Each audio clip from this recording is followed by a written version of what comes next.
The NCR, Caesar's Legion, two diametrically opposed governmental juggernauts inhabiting the western half of America. In the conflict we find ourselves during the events of Fallout New Vegas, the militaries of these mass monsters are engaged in a head-to-head deadlock over the Mojave Wasteland, refusing to budge an inch to the other, setting up the player character as a driving force that shifts the balance of power to whomever they deem worthy.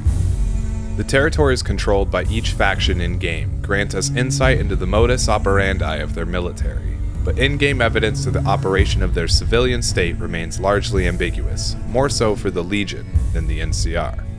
However, despite this shortcoming, we are able to garner just enough information from New Vegas, as well as earlier Fallout titles, to paint a picture of the civilian territories of these factions.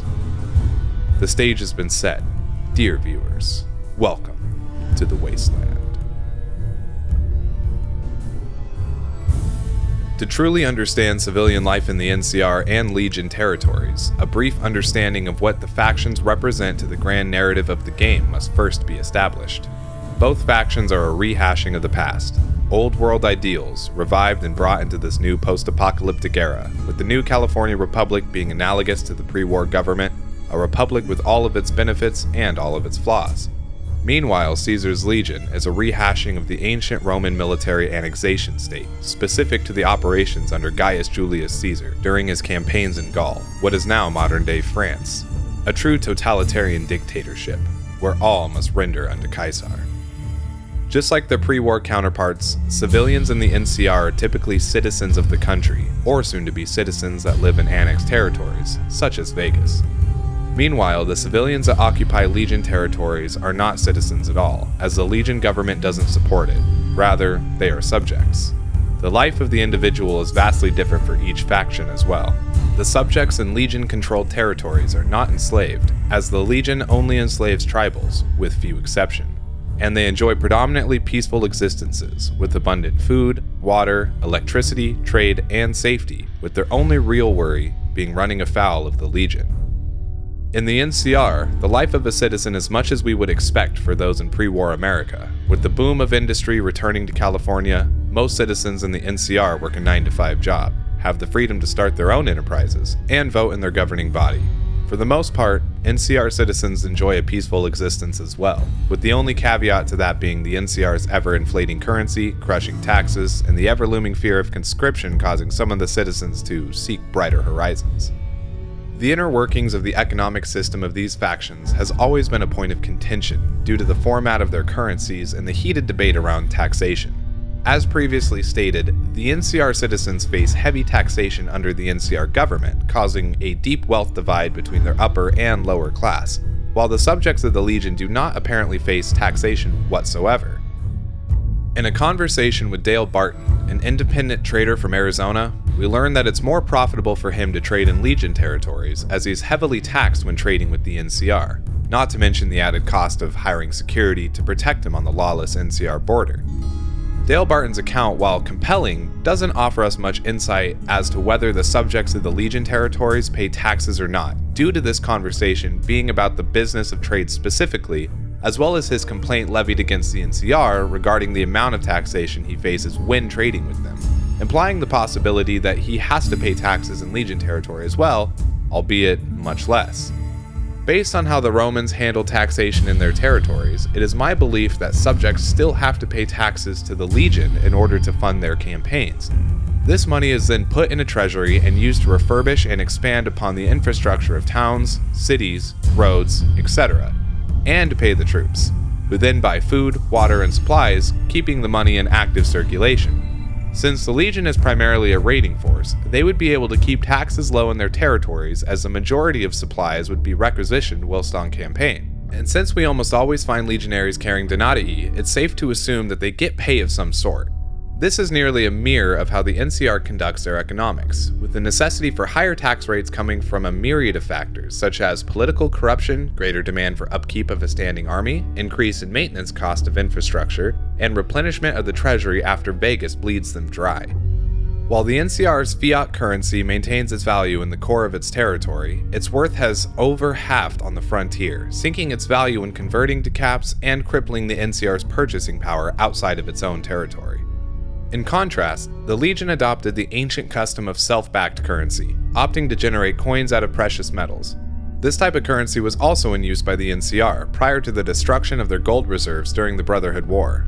The inherent benefit of this type of currency is due to precious metals maintaining their value even in the event of the Legion collapsing, so long as human society still values gold and silver. And this is not the case with a fiat currency, such as that currently in use by the NCR, as fiat currency is backed only by a government's word. Once that government collapses, the value of the dollar ceases to exist. While the NCR dollar continues to lose its value on the frontier, the Legion currency remains stable, actively maintaining its full value inside and outside of its territory, ultimately resulting in the Legion having more buying power than the NCR in the Mojave and other non-Legion territories. The stability introduced into America with the formation of these factions has led to a new era of prosperity for both. While little is known about how prosperous cities in the East are, we know of at least a few that are doing well. From conversations with Raul, our old ghoul companion, we learned that Tucson was a thriving settlement before the time of Caesar, and it's speculated that the city prospered even more due to the Legion wiping out the raiders that had plagued the city.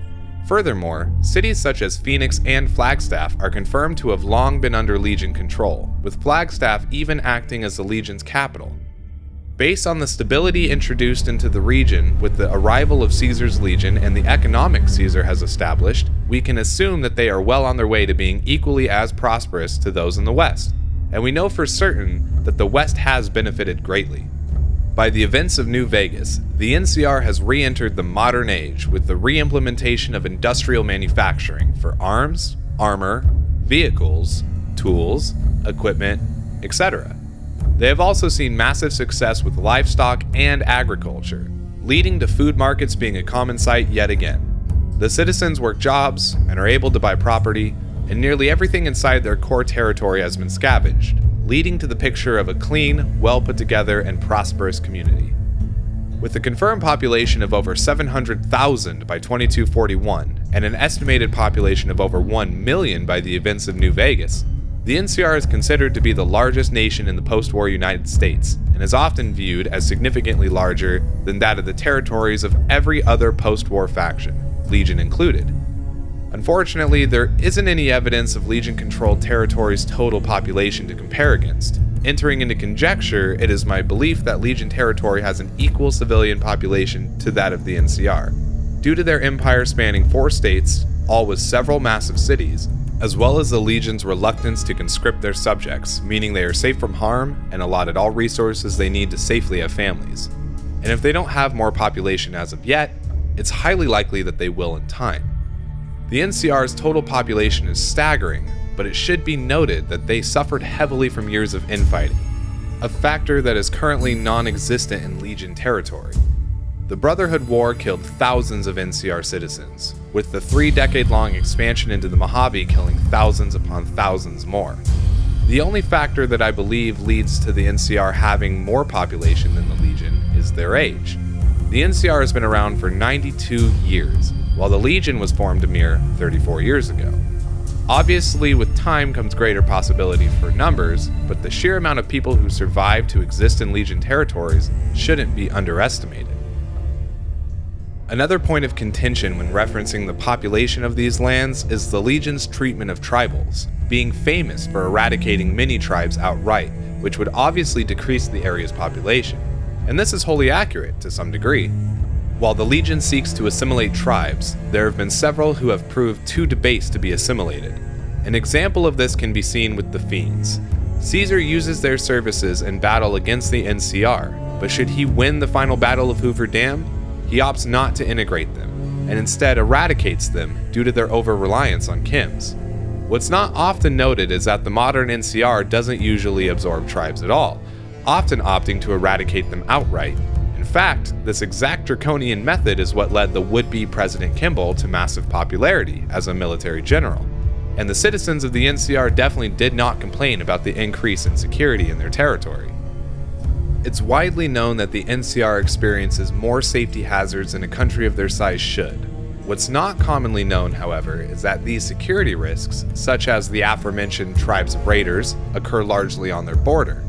the core NCR territories are safe from the majority of threats that do plague the wasteland, with a few exceptions being mafia rule over New Reno, various violent gangs in the bigger cities, and the odd band of highwaymen looking to make a quick buck off a passing Brahmin wrangler.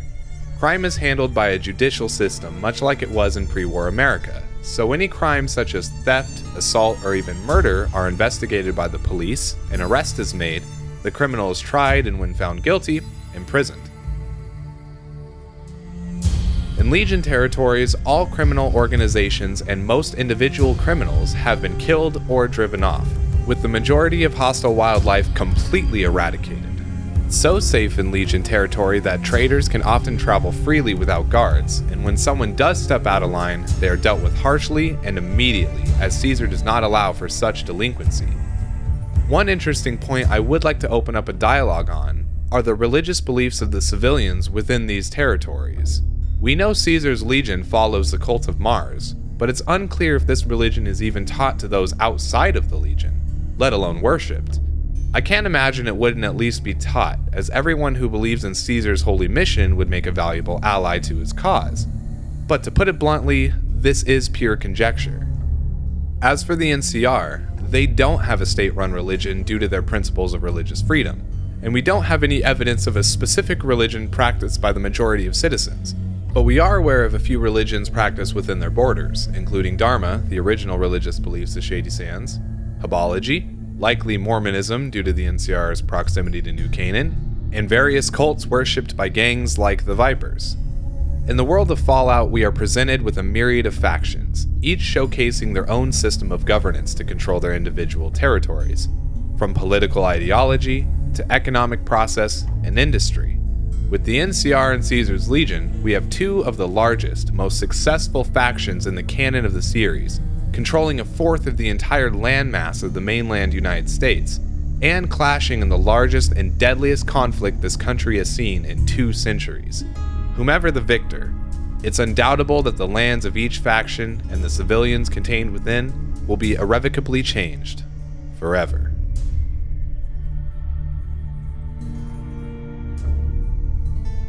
Thank you so much for watching this video. If you enjoyed it, please show your support by liking, sharing, and subscribing. If there's anything I missed, don't hesitate to drop a comment on the video, and until next time, voila, amicus.